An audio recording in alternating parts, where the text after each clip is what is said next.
.com power rankings. But there are only one set of rankings that we care about on this program, and those are the ones put together every week by Ryan Clark. So, RC, the floor is yours. And like I always tell you, Greeny, before this kicks off, don't ask nobody no questions about this, because this is my power rankings. And all I got to say to you people who disagree is get your hand out of my pocket, because at number 5, we're going straight to the Cleveland Browns. I don't know why they got the Tennessee Titans there. Wow. Didn't the Browns beat them? Didn't the Browns jump out on them right from the beginning? You know why we not hearing a lot from Baker? Because we are seeing the play. Baker Mayfield is balling. He is now the dude that you expected him to be under Freddie Kitchens last year. And Nick Chubb, you know you got a problem when the running back don't care about his hair being cut. He ain't wearing no wristbands, and he got his socks on just like the uniform dude that's put up in your locker room to tell you how to wear your clothes. And Myles Garrett is a star. He's the dude we be talking about for Defensive Player of the Year if COVID hadn't hit him. The Cleveland Browns are real. The Cleveland Browns have a chance to win the AFC North, and I wouldn't be surprised if they did. And listen, at number 4, I'm staying with the Green Bay Packers. Now, the first half of that game, they were good. Aaron Rodgers was balling. We saw Devontae Adams make some plays. Aaron Jones did his thing. Second half, they let their foot off the pedal. The reason they're at number 4 is because they get to prove something to me this week. When you play Derrick Henry, when you play Ryan Tannehill, defense, step up. Don't get ran through like the San Francisco 49ers ran through you. Don't get ran through like Dalvin Cook ran through you. Step up, bow your neck, hit somebody in the mouth. Don't get slapped by Derrick Henry and slid under the bench. Show me that you can play. Show me that everything ain't going to be on Aaron Rodgers, that they shouldn't have went out and got a linebacker. Say that you're a playoff team, you're a Super Bowl team this week, and you might move up. Because at number 3, I'm keeping the Saints. And the Saints might not be marching in right now, but they are not peaking.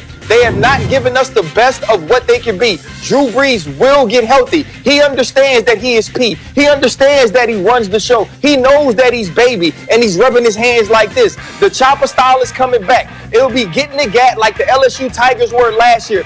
This team's defense is out of its mind. Demario Davis, Trey Hendrickson, Cam Jordan on the back end, Lattimore, Gardner Johnson, Janoris Jenkins, Marcus Williams. This team has what it takes, and they have a coach who understands how to get it done, and I expect them to. And at number 2, finally, the Buffalo Bills. I am so happy I get to say this so Bills fans can stay off my mentions. The Bills are there.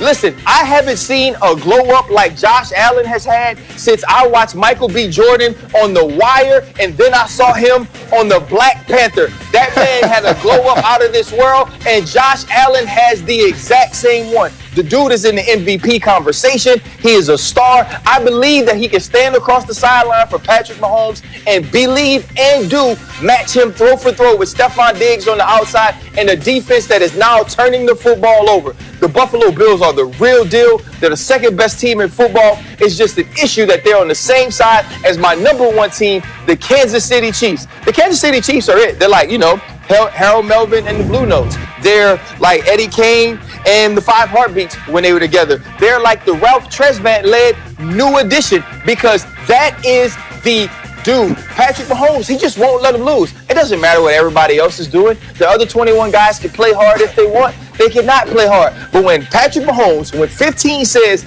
pick it up, they pick it up. He was under siege all Sunday against New Orleans Saints, and it never mattered. His eyes never went down. His eyes never looked at the rush. All he did was make plays, and he's made the plays 13 of 14 games. And we saw it happen in the playoffs last year, people. It don't matter if you get up. You can't rest. You know what every team is that gets up on the Kansas City Chiefs? They're the Atlanta Falcons. And the reason is because the Chiefs have Patrick Mahomes. That was a masterpiece. I know that I should be talking about the rankings and all that stuff, but I don't care because you guys probably didn't even catch at the beginning. I made a Malcolm X movie reference at the beginning of the show. RC hit him with the get your hand out my pocket. Fantastic. And then he doubles This is what we do. Down on the extra old man blackness by putting the in front of Black Panther. The Black Panther. Don't nobody do that but old black man. You ain't need to do that. Don't nobody do that but old black man. it. The movie is called Black Panther, not The Black Panther, but I know you did that for me, and I appreciate it. I love it. I forgot what was going on your whole list. None of it makes any sense. None of it matters. I'm having a good time. I don't know if Greeny or Graz even know what's going on, or whether he wants to or not. And this week, they are good. Here we go with question number one. Either, neither, or both, Dominique. What combination of Tom Brady and Bruce Arians will return for the Tampa Bay Buccaneers next season? Yeah, I think it's absolutely both. Both. This isn't a situation where this was an abject failure. We're not even at the end of the season yet, or even gotten into the playoffs. Like, they might go on a playoff run, although I don't see them doing it because they've been inconsistent. I don't think it's out of the question. I wouldn't be completely shocked if Tom Brady kind of blacks out. Like, it makes me think of like Lil Wayne. There's a mixtape Wayne. There's an album Wayne. Maybe we get mixtape Wayne in the playoffs for Tom Brady, and then they win a Super Bowl, and we're all talking about how this was such a great maturation. But the issue with this team is probably coming together. I don't think the way that you solve that is by bringing in a new head coach or getting rid of your greatest of all-time quarterback. All right, that's fair enough. Here comes the second one. Who should be the starting quarterback for the New England Patriots next season?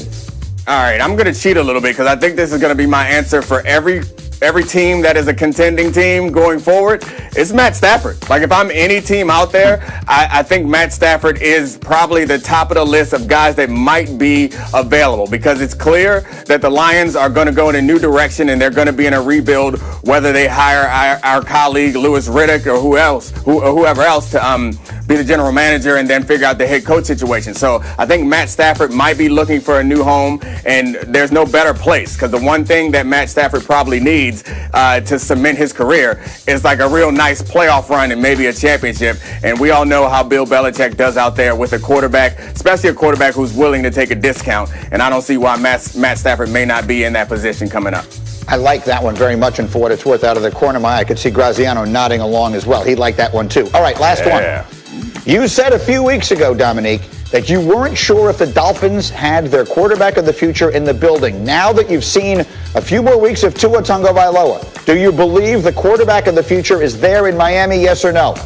Yes, I am absolutely sure now. I think I was probably guilty of one of the things that I kind of blame on a lot of other people, is expecting everyone to come in and be great. Like, you don't have to be Patrick Mahomes or Lamar Jackson. You don't have to be that in your first year. Or even Herbert right now, even though their team isn't good, Justin Herbert's been really great. You don't have to be that, especially when you're in what seems to be one of the most well-run kind of organizations right now, and the most well-built for the future going forward. He doesn't have to be perfect. He just has to be smart and make good decisions, not make a lot of mistakes, and maybe make some big plays here and there. And this is just his rookie year. Again, the expectation that you're going to walk in and be a complete quarterback day one is a faulty expectation for any of us to have. He's going to get better next year. That's normally when QBs make that leap, is from their first season to their second season. I think Josh Allen is the only quarterback we've seen who didn't make his leap until later on in his contract. So I think Tua will be better next year, and this team definitely has their quarterback of the future, assuming he stays healthy. Yeah, you see Allen improving this year. You see Baker Mayfield improving this year into year 3. Tua still only in year number 1. And it's hilarious, but I think accurate to say the Dolphins